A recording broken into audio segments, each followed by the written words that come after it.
ambassadrices, parce que ce ne sont pas que des Miss, ce sont des ambassadrices de la Casamance. Elles sont au nombre de 18 et de différentes localités, de différentes régions de la Casamance, dont Sédhiou, Kolda et Ziguinchor. Et aussi les départements, parce qu'elles viennent quand même de différents départements. Elles vont représenter cette diversité culturelle. Elles vont représenter leur département respectif, mais aussi cette diversité ethnique, parce qu'elles vont représenter aussi les ethnies qui sont en Casamance. Comme nous savons, moi je dis souvent que la Casamance c'est une miniature, c'est le Sénégal en miniature, et qu'il n'y a pas que les Diola, parce que les gens pensent qu'il n'y a que des Diola en Casamance, mais je pense qu'il y a cette diversité. Il y a toutes les ethnies qui se trouvent au Sénégal en Casamance. Surtout, on parle de promotion de la destination Casamance, on parle d'ambassadrices.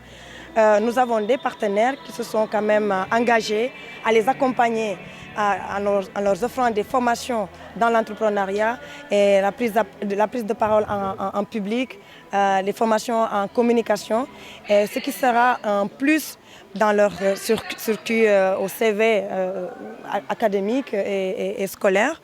Et bien évidemment, nous les accompagnons financièrement et aussi à soutenir leurs projets, parce qu'elles ont eu à présenter des projets et des business plans, parce qu'avant elles ne savaient pas ce que c'est un business plan, mais avec nous, avec le comité, le label Aya Studio et le comité Miss Ambassadrice Casamance, nous avons pu quand même mettre en place tout cela pour qu'elles puissent quand même être accompagnées et réaliser ce que nous voulons réaliser, qui est le changement de leur statut, l'autonomisation financière de ces femmes-là et le leadership, l'entrepreneuriat de ces femmes, ce qui va leur permettre vraiment de s'épanouir, d'être autonomes et changer leur statut social. Casamance est toujours pour moi enclavée. Peut-être certains ne partageront pas cet avis, mais moi qui voyage et que j'ai eu l'opportunité de voyager, j'ai trouvé que ma région est toujours enclavée.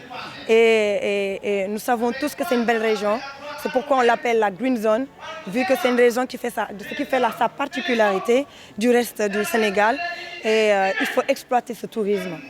Et si on parle de l'exploitation du tourisme positif, surtout en respectant l'écosystème, l'écotourisme, et ça va permettre non seulement de créer des emplois, ça va permettre aussi d'améliorer les conditions de nos établissements touristiques, de créer des emplois aussi, et aussi, pourquoi pas, élever un peu l'économie de notre région. Et nous savons tous, j'ai eu à visiter Sédhiou, j'ai vu que là, on pourrait bien et bien parler de l'écotourisme. C'est une région, pour moi, j'appelle aux autorités, vraiment, c'est une région vraiment à exploiter, surtout dans le cadre de la culture. Et là, on parle plutôt de l'écotourisme. J'ai eu à visiter Kolda. J'ai vu aussi là, on peut parler de l'écotourisme. Et à Ziguinchor, n'en parlons pas, c'est la capitale aussi administrative. Et pour terminer, Cap Skirring aujourd'hui qui accueille cet événement, qui accueille aujourd'hui toute la Casamance, parce que c'est toute la Casamance qui est représentée aujourd'hui, toutes les régions. C'est un site touristique, je pense que c'est la capitale touristique d'abord de la Casamance. Et on aimerait aussi le désenclaver, pourquoi pas, et en exploitant Sédhiou, en exploitant aussi le tourisme de Kolda. Et tout cela va améliorer l'économie de la Casamance, désenclaver la Casamance, désenclaver aussi Ziguinchor et désenclaver le site touristique aussi de Cap Skirring, ce qui va permettre non seulement de créer des emplois, de former les jeunes dans le tourisme, etc., etc. Il y a bel et bien du potentiel en Casamance.